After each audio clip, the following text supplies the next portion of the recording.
7 जुलाई 2024 को सीटेट में आए सारे सीडीपी के क्वेश्चन।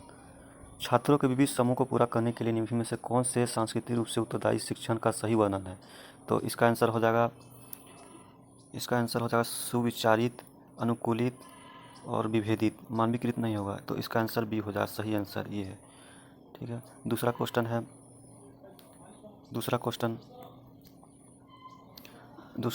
एक शिक्षिका खुद से पूछती है कि मैं ऐसे अनुभव कैसे प्रदान कर सकती हूँ कि जिसमें छात्रों को पर्यावरण में विभिन्न प्रकार की वस्तुओं को वर्गीकृत करने और उनके वर्गीकरण के समूहों का विश्लेषण करने की आवश्यकता है। वह छात्रों में किस बुद्धिमत्ता को बढ़ा देता है?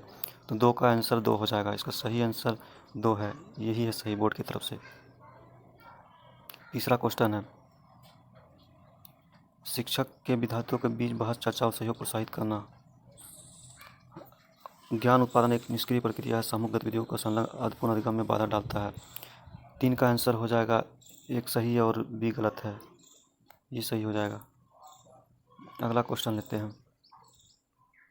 4 नंबर का क्वेश्चन है, स्कूलों को उस ढांचों के भीतर कार्य करना चाहिए जो तैयार उत्पादों सीखने के पर्यावरणों का आकलन करते हैं। सीखना पक्के तौर पर अनुक्रमिक और पदानुक्रमिक है। इसका आंसर हो जाएगा ए और दोनों गलत है। 3 नंबर आंसर हो जाएगा बोर्ड की तरफ से सही आंसर। सुनीता एक 12 वर्षीय लड़की विशेष संगीतीय क्षमता रखती है और उसके माता पिता दोनों ही निपुण गायक हैं और अपनी आवाज़ को बेहतर करने के लिए प्रशिक्षण कक्षा भेज रहे हैं। सुनीता की यह क्षमता संभावित कारकों की अंतःक्रिया का परिणाम है। 5 का आंसर 2 हो जाएगा। अनुवांशिक और वातावरणीय। अब क्वेश्चन आ रहा है, पियाजो और वाइगोत्स्की के सिद्धांत में एक प्रमुख समानता है। इसका आंसर हो जाएगा बच्चे की स्वयं की शिक्षा में संलग्न और जुड़ाव। 2 नंबर आंसर हो जाएगा इसका। 6 का। अब 7 नंबर क्वेश्चन है। 7 नंबर क्वेश्चन, इनमें से कौन सा सही सम्मिलित है? इसका आंसर 1 हो जाएगा। मानव संस्कृति मूल्यांकन साथियों के प्रदर्शन में तुलना करना। 1 नंबर आंसर। संवेदनशील अवधि वह समय अवधि होती है जिसके दौरान कुछ खालिस्तान विशेष रूप से समान विकास के महत्वपूर्ण होती है। पर्यावरणीय कारक, ये हो जाएगा। अब लेवास्की के अनुसार भाषा और विचार के बीच क्या संबंध है? भाषा और विचार एक जटिल विनिमय प्रक्रिया है। 9 का आंसर 3 हो जाएगा। अब क्वेश्चन नंबर 10, समावेशी कक्षा में क्या होती है? अलग अलग छात्रों के अनुसार विभेदित निर्देशित किए जाते हैं। हम आपको बता दें कि ये बोर्ड की तरफ से सही आंसर ये है। ठीक है, अब क्वेश्चन नंबर 11 आते हैं। प्रगतिशील शिक्षा में बच्चों को किस तरह देखा जाता है? ज्ञानवर्धक और अर्थ रचना करने वाला। इस 11 का आंसर 2 हो जाएगा। 11 का आंसर 2 है। अब आते हैं 12 नंबर क्वेश्चन में। शिक्षकों को बच्चों को प्रयोग के लिए बहुत सारे अवसर देने चाहिए और उदाहरणों और गैर उदाहरणों चर्चा करनी चाहिए। राशन नंबर 1 आर बच्चों में गलत धारणाओं से निपटने एक रचनात्मक तरीका विपरीत उदाहरण प्रदान करता है। ए और आर दोनों सही है, लेकिन ए और आर सही व्याख्या करता है, दोनों सही व्याख्या करता है। इसका आंसर 4 हो जाएगा 12 का। क्वेश्चन नंबर 13 में, भावनाओं, व्यक्तित्व और सामाजिक संबंधों में परिवर्तन और स्थिरता किस विकास में शामिल है? इसका आंसर हो जाएगा मनोसामाजिक विज्ञान। बोर्ड की तरफ से सही आंसर ये है। जीन पियाजे के संज्ञानात्मक विकास का सिद्धांत यह बताता है कि पाठ्यक्रम को बच्चे के आयु समूह एवं चरणों में ध्यान रखकर तैयार किया जाना चाहिए। 14 का आंसर 2 हो जाएगा। लॉरेंस कोहलबर्ग ने बच्चे के नैतिक विकास का अध्ययन करने के लिए किस विधि का प्रयोग किया है? 15 का आंसर है बच्चे के समान नैतिक दुविधाओं रखना और अनुक्रियाओं की आकलन करना। क्वेश्चन नंबर 16, जीन पियाजे के अनुसार बच्चे वयस्कों से किस प्रकार भिन्न है? बच्चे की सोच वयस्कों से गुणात्मक रूप से भिन्न होती है। 17 नंबर क्वेश्चन, पठन विकल्प से जुड़ रहे छात्रों को पठन सिखाया जा सकता है।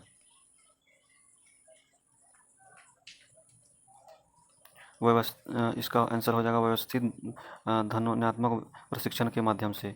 इसका आंसर 4 हो जाएगा सही आंसर 17 का। क्वेश्चन नंबर 18, शिक्षकों को शिक्षार्थियों के बीच व्यक्तिगत विभिन्नताओं को सम्मान करने चाहिए और सभी सभी शिक्षार्थियों की आवश्यकताओं के अनुसार अपने शिक्षण को समायोजित करना चाहिए।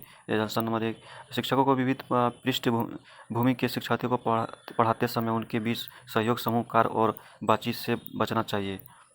तो इसका सही आंसर हो जाएगा ए सही और आर गलत है, 18 का ये हो जाएगा आंसर।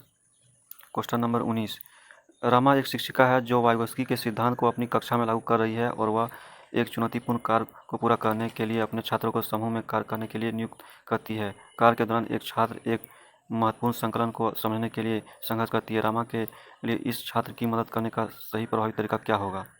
इसका सही प्रभावी तरीका, इसका आंसर छात्र के साथ समस्या पर काम करें और समूह के अन्य सदस्यों को शामिल करते हुए आवश्यकता अनुसार मार्गदर्शन और प्रतिपुष्टि प्रदान करें। 19 का आंसर 3। क्वेश्चन नंबर 20, निम्नलिखित में से क्या दृष्टिबाधित विद्यार्थी को कक्षा में भागीदारी लेने में बाधा डालता है? इसका आंसर हो जाएगा मुद्रित पाठ्यपुस्तक और नोट्स। 20 का आंसर। 21 नंबर, महारत हासिल करने के लिए लक्ष्य निर्धारित करने से छात्रों की अभिप्रेरणा और योग्यता के बारे में विचार कैसे प्रभावित होते हैं? इसका आंसर हो जाएगा अक्सर यह योग्यता वृद्धिशील दृष्टिकोण से बढ़ती है और आंतरिक विश्वास दर्शाता है। 21 का आंसर 1। क्वेश्चन नंबर 22, आप एक शिक्षक हैं जो अपने छात्रों को प्रासंगिकात्मक कौशल विकसित करने में मदद करना चाहते हैं। कौन सी रणनीति इस प्रकार से चिंतित को बढ़ावा देने की सबसे अधिक संभावना है? छात्रों को अपने स्वयं को सीखने और सोचने की प्रक्रिया पर विचार करने के लिए प्रोत्साहित करना। 22 का आंसर 1। क्वेश्चन नंबर 23, एशियाई संस्कृति में जो सामाजिक सद्भावना पर जोर देते हैं, क्रोध की अभिव्यक्ति को हतोत्साहित किया जाता है और शर्म को प्रोत्साहित किया जाता है। कारण आर, भावनाओं व्यक्तिपरक है और सीखने में कोई भूमिका नहीं निभाता। तो इसका आंसर हो जाएगा 2, एक सही और आर गलत है। छात्रों के लिए कक्षा में प्रतिक्रिया सबसे अधिक प्रभावी होती है जब यह सीखने की गतिविधि के दौरान पश्चात होता है। इसका आंसर 1 हो जाएगा।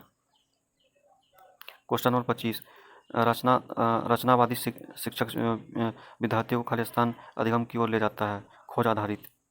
25 का आंसर 4। 25 का आंसर 4 हो जाएगा। क्वेश्चन नंबर 26, निम्न में से कौन सा प्रश्न विश्लेषणात्मक चिंतन को बढ़ावा देता है?